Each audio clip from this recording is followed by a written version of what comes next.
Okay, so we're moving on to recitation number 2, problem number 2.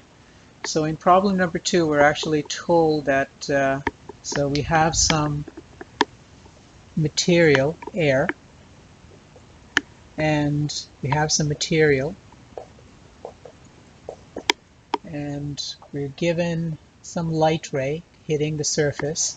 And remember, this light ray has a normal, and this is the angle of incident. And then it refracts into the material, and this is theta final. Okay, so the main idea we have to get across, right, is that this angle of incidence and the angle of refraction, right, maybe we should call it theta r, okay, theta r. Anyway, so we're looking at Snell's law. So we're looking at the material, N1, index of refraction for material, and then index of refraction for N2. And so we're expecting, and let's call this a theta 1 and theta 2 because you can actually have light rays go backward in time, and so light ray could be coming from material going out into the air. So in whatever the case, the index of refraction N1 to N2 is no Snell's law. It was an experimental law that was Snell actually devised this law experimentally. He did a whole bunch of experiments to find this law, but if you look at the notes, we can actually prove it very readily by looking at how things slow down. When waves hit some material, they start slowing down or speeding up, and based on it, we can actually get Snell's law. But anyway, so Snell basically found out that N1 times the angle of incidence of found in material 1 is equal to N2 sine of theta 2. Now this is a nice equation. It's nice and simple. You might say that's very, it's very easy to memorize, and I'm sure you can. But actually, one of the first things you should look at when you look at these equations is have a qualitative understanding of these equations. And so I would like to understand this equation qualitatively, not quantitatively, because I can put numbers in these very readily, right? And one of the most qualitative understanding of this Snell's law, right, is it's not really mentioned, but it is mentioned in my course notes, so I should look over that.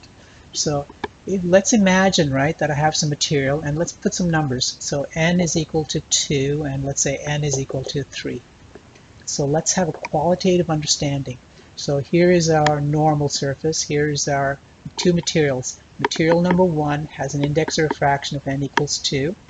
Index of refraction of the second material is n is equal to 3. And then the question is, how can I basically estimate what's the light going to do? So imagine that we have an instant light coming in. So I'll put it off like this, coming in like this. Now we know that if you extend this further, right, we have a choice. Either the light bends in this way or bends down here. So if this is a straight line of a light ray coming in, and the basic intuition in this Snell's law equation is it's a common idea that we can actually summarize qualitatively this equation by saying light bends into the material with the higher index. So light seems to like higher index materials. And if you actually do this calculation, we can actually plug in numbers, right? But have a qualitative understanding what this means. So if you have a light ray coming in, hitting this surface, here's your material surface, it's going to actually it likes the material with higher index, and so it's going to bend into the material. So we're expecting that some light ray coming in, we're going to bend down to the material. Of course, you might say, well, here's theta 1, so angle theta 1, here's theta 2. So roughly, we can look at this equation and say, okay, if I look at theta 1 and theta 2, roughly between 0 to 9, I know that theta 1 is an increasing function. Sine of theta 1 is an increasing function. So it's an increasing function, means the larger the value of theta 1, sine of theta 1 is also larger in the interval from 0 to 90 degrees. So we could analyze this with the equation and say, okay, if you have an index 2 over here, and then you had sine of something, and this is bigger, then this must be compensatingly smaller. And so this is smaller. So, but that's a lot of thinking to actually get the basic idea we can actually say that light, we can just basically qualitatively say that light likes higher index materials.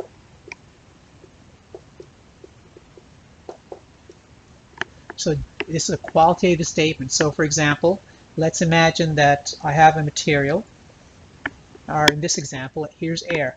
Air, actually, let's not do air. Let's just say this is n is equal to 3.7, and here's an index of refraction of 1.0, and there's a light ray coming in this way, and so this is the angle of incidence coming in. And the question is, what is it going to do? So if I extend this light ray straight on a straight line, we have two choices. It bends this way or bends this way.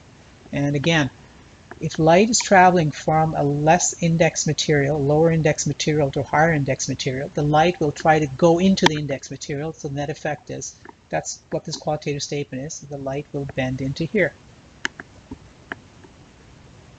So hopefully you understood this. So basically light likes the higher index material, so it bends into the material. So let me erase this and let's try some examples to give you an idea, an intuition exactly what's happening. The type. So Snell's law is a straight equation, but in physics you really don't want to deal with equations mentally when you're looking at some problems. You want to have a qualitative idea of something, and this is a qualitative idea. Snell's law qualitatively described as saying light likes higher index material. And so let me give you an example of this, and then we'll actually try some problems actually using the equation. And I'll use air and the material. Let's use water because it's something that I kind of remember. I was looking at the notes. It's in the index. I don't have to look it up in a table.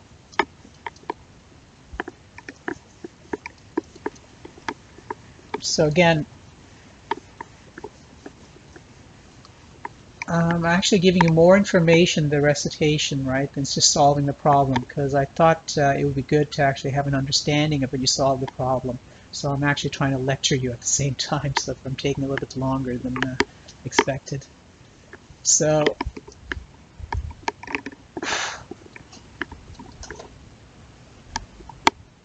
and let's do it over here. Well, that side is drying up. So let's imagine, right, we have a couple of materials. So here is material number 1, here's material number 2.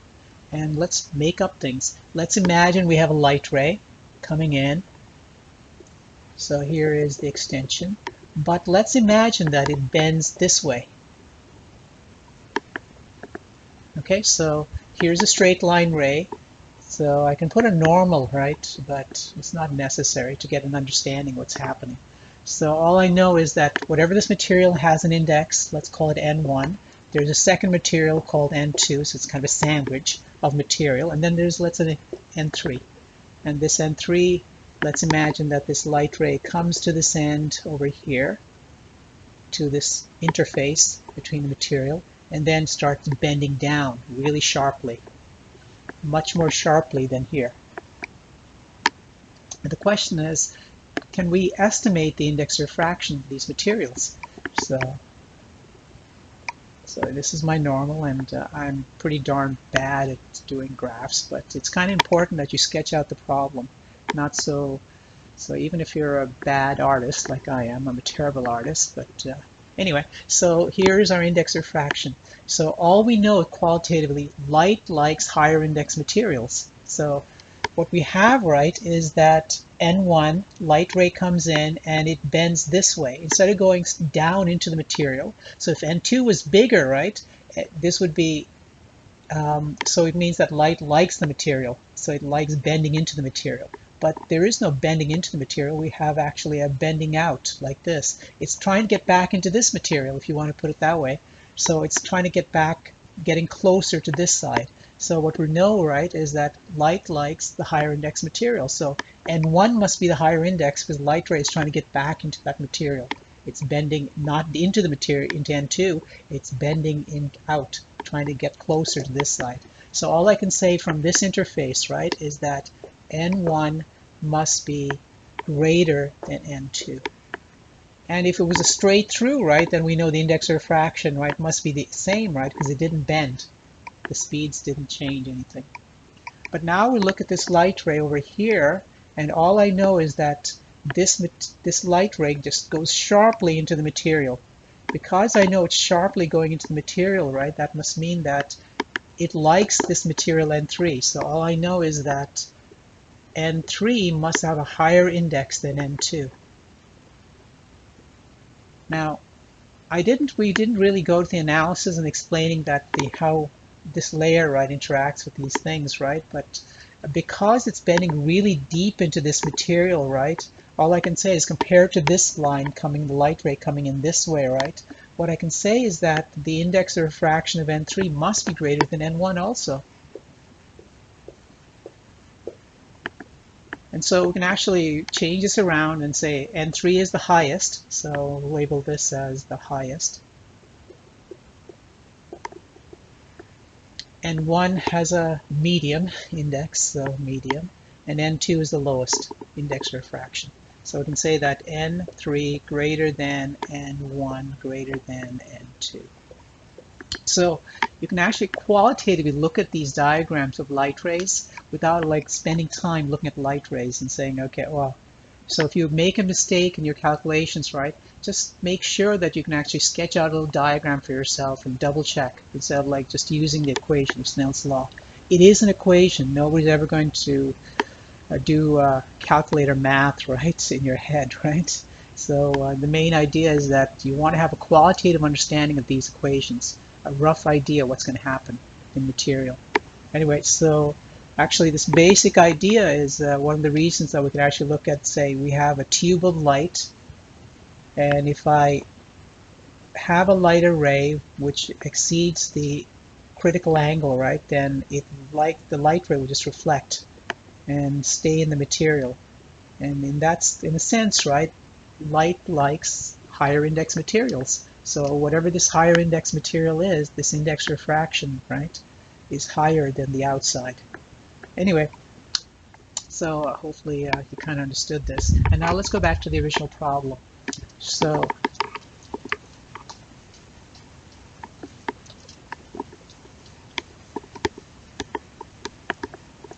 we're given, right, that the index of refraction in air. What is the index of refraction in air? And I'll actually do the example. So I'm not actually solving a lot of the problems directly in recitation because actually I'm trying to be very close to the actual homework problems, the recitation problems, I'm sorry. So what is the index of refraction? I know the index of refraction, right, in vacuum is the speed of light in vacuum divided by the speed in vacuum. In this case, it'll be V vacuum, which is C over C, which is equal to 1. Light, when it hits air, right, it does not interact with air very readily because air has particles, right, that are very far away from each other. Because they're very far away, it doesn't interact. So approximately, the index of refraction for air is approximately very close to 1.0, to a couple of significant digits. So it's like 3 or 4, and on the top of my head I can't remember. I have to look it up in the index of refraction tables. But effectively, to 2 significant digits or 3 significant digits, it's actually 1.0. So whenever you air, you treat it as vacuum. If air does not interact with the light. And so, again, the problem is that we have a light ray coming in, and I'll say that the index of air is 1.0, and I'm going to use water. And water, we just did a problem earlier, right? And so water, right, has, let's call it H2O, has an index of refraction of 1.333, or 4/3 approximately. But we're also told, I'll make up a different angle because from the recitation problem. So let's assume that you're given an angle of 30 degrees in material 1. And the question is, what's the angle coming out? And to stop before you do anything else, what angle are we expecting? Well, because the index of refraction of water is much higher than this, right, the light ray will try to bend into the material because it likes the higher index material. So we're expecting a light ray to come down, theta 2. but we can actually plug in everything by Snell's law, right? Snell's law says that n1 sine of theta 1 is equal to n2 sine of theta 2. I can solve for sine theta 2. So this is sine of theta 2 is equal to n1 sine of theta 1 divisible by n2. And theta 2 is equal to arc sine. Remember, arc sine is inverse sine of n1 sine of theta 1 divisible by n2. In this case, it happens to be arc sine, and 1 has an index refraction of roughly 1.00 if you want, because it's at least 2 or 3 significant digits.